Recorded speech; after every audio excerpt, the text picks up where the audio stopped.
Question 41 is simply not fair. The examinee can do everything right and still get the wrong answer. The tools given to answer the question require some rough estimates to be made, yet the possible multiple choice answers require incredible exactness, far beyond what the tools are able to provide. A fraction of a width of a pencil tip when working with the pressure enthalpy diagram that you have to eyeball will end up pushing your answer too far out to be correct, given the provided multiple choice answers. Initial critical thought solution elements. What are you solving for? The coefficient of performance for a refrigeration system. 2. What is the fundamental process? An ammonia refrigeration cycle plotted on a pressure enthalpy diagram. 3. What are the first considerations to find the solution in connection to the fundamental process? Determining whether the chart or the diagram will give the needed enthalpy values. 4. Are there key assumptions? No condenser subcooling, compression is ideally isentropic, and the last and impossible one, that extreme accuracy, literally down to the millimeter, is reasonable on the provided pH diagram. The relatively complex diagram and abundance of variables given in Problem 41 make it intimidating and difficult to know how to begin. Starting with what you're solving for. The coefficient of performance can be found in the NCEES Mechanical Reference Handbook in Section 4.5.1. This problem is a refrigeration system, so find the COP for refrigerators and air conditioners on page 263. Notice that the given equation is very generalized and will require you to decipher how to apply it to the given situation. It's the ratio of heat rejection to work. All COP values give some measure of efficiency, and using pure critical thought regarding a refrigeration cycle, it should be obvious that efficiency is how much cooling you get versus how much energy you must put in. Stop for a minute and internalize that. There's no need to look up what a COP equation is. Just work with this broad efficiency concept and then apply it to a given situation. As a side note, COP is not how much energy is taken in versus how much energy is taken out. It should be obvious that all energy that comes in must go out. A refrigeration system isn't a battery that increases or stores energy. Now cut through all the confusing language and useless variables given in the question to find out what is needed to begin solving for COP. So, where can useful data be found on how much cooling you get for this system? It's the evaporator in a refrigeration system that does the cooling. It's the thing that sucks the heat out of whatever the refrigeration system is meant to cool. The rest of the system is there to deal with getting rid of that heat, which the evaporator sucked in. Ultimately, it spits all the heat out through the condenser. And while the condenser is clearly labeled on the diagram, the evaporator isn't. Notice that the condenser has cool water coming in and then hot water going out. That's where the heat is being expelled out of the refrigeration system.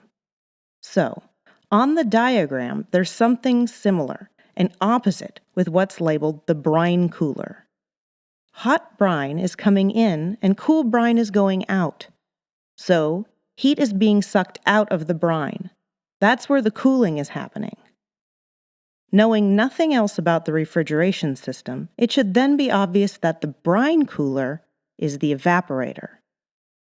Now, where can the necessary data be found for how much energy you must put in?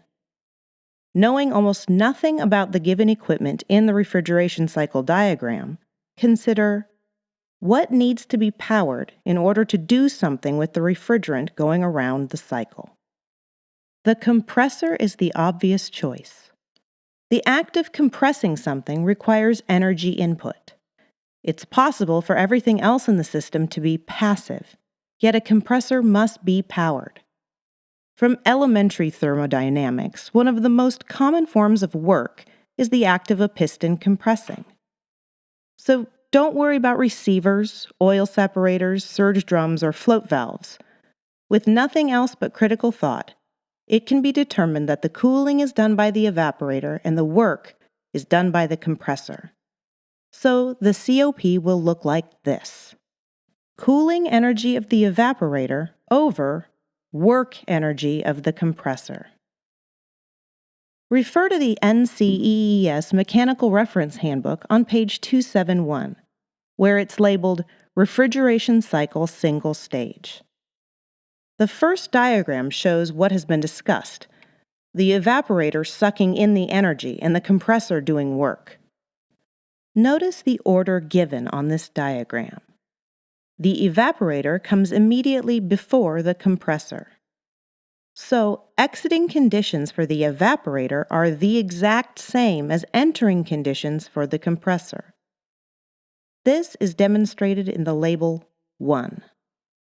Below this diagram is shown a pressure enthalpy diagram, where that point labeled 1 is also given. It's at the point where the constant pressure process of the evaporator intersects with the saturated vapor line. Notice below the pH diagram the equation ultimately needed to solve for COP in this problem.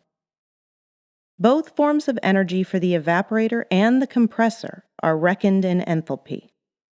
So find the enthalpy for the point labeled 1. The intake of the compressor is labeled as 38.5 psia. So that means the point labeled 1 is at a pressure of 38.5 psia at saturated vapor conditions, because it's on the saturated vapor line. Look up this pressure value in the table provided by the NCEES practice test. Notice it's at 10 degrees Fahrenheit temperature, and find the enthalpy for saturated vapor. It's 614.669. That represents the final value of enthalpy sucked in by the evaporator, which is then taken in by the compressor. Except for one thing. The problem says that there is a 20 degrees superheat at the compressor intake. Superheat means that the process has entered this section of the pH diagram. Maintaining the same pressure line, extend it past the saturated vapor line into this section. At a pressure of 38.5 psia, the refrigerant is at 10 degrees. Therefore, it extends out to 30 degrees here. There's no line for 30 degrees, so find it roughly. The enthalpy here is about 625 BTU per pound. You've got to eyeball it, and it's not exact. Following this path around, see that the compressor adds both pressure, the y-axis, and enthalpy, the x-axis, to arrive at the point labeled 2. This is where the output of the compressor is the same value as the input of the condenser. The job of the condenser goes from point 2 to point 3 at a constant pressure. Point 3 stops at the saturated liquid line, so this constant pressure line is at the compressor outlet. This value is given in the problem as 229 psia. Notice on the pH diagram that from point 3 to point 4, there's no difference in enthalpy, only a difference in pressure. So the enthalpy for point 3 is the same as for point 4. That means where 229 psia is at saturated liquid conditions, that enthalpy is the initial value at the evaporator's input. Look it up in the table provided by the NCEES problem. Pressure of 229 for saturated liquid is an enthalpy of 160.990. 625 minus 160.990 equals 464.01 BTU per pound. This is the cooling energy of the evaporator, the numerator of the COP ratio. This video is brought to you by ExOverZero, which offers CBT practice exams. Your only chance to get practice at CBT exams is to use the link below and download. Because the compressor starts at 625 BTU per pound, to determine its work, one more value is needed: the enthalpy where it ends. There's an exact starting point of 625 BTU per pound at 38.5 psia, and an ending pressure of 229 psia. With this data, how do you find the exact ending point? This requires an assumption that compression is isentropic. Unless the problem says otherwise, always assume the following, and have this memorized. Evaporator line is isobaric. Compressor line is isentropic. Condenser line is isobaric. Expansion valve line is isenthalpic.